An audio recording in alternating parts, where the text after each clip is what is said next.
The Senate Judiciary Committee looking for answers from Loretta Lynch on whether or not she intervened in the Clinton email server investigation.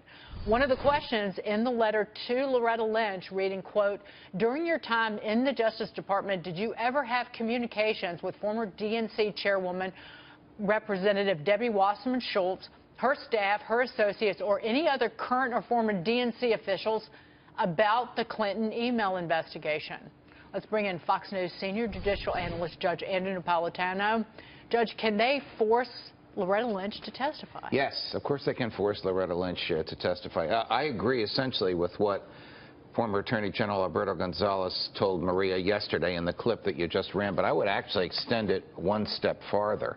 There is enough evidence here, just on the basis of the little snippets given to the Senate Intelligence Committee by former FBI Director Jim Comey, that Mrs. Lynch was either conflicted or working at odds with the Justice Department and in behalf of Mrs. Clinton's campaign and the DNC when she told them to use different terminology for the investigation. Now, the terminology really doesn't matter. The FBI was investigating Mrs. Clinton anyway, but the terminology, let's call it a matter, not an investigation. This resulted in some FBI agents teasing the director, saying, "Oh, you're now the director of the Federal Bureau of Matters rather than Federal Bureau of Investigations." But the terminology may be indicative of a mindset on the part of Attorney General Lynch that she was going to do whatever she could to prevent Mrs. Clinton from getting indicted, and the Senate Judiciary Committee is entitled to inquire into that.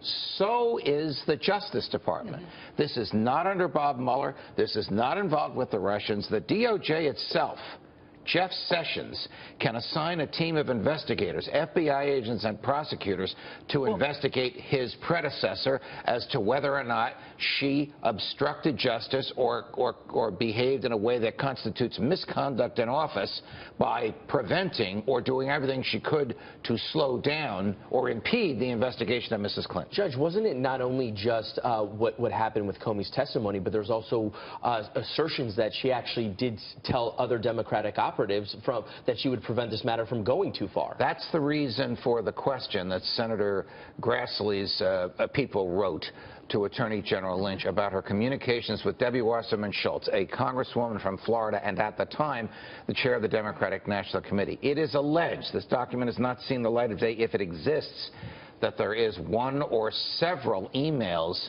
between Debbie Wasserman Schultz and Loretta Lynch concerning the behavior that Loretta Lynch will take to further the DNC interests while Mrs. Lynch was the Attorney General. What about that, if it happened, would be misconduct in office. What's the punishment then? What's a felony, depending upon exactly what charge, what they charged her with. It could be 5 or 10 years in jail. It's very serious. It's the equivalent of obstruction of justice. It's the same allegations they're making about the president. Incredible.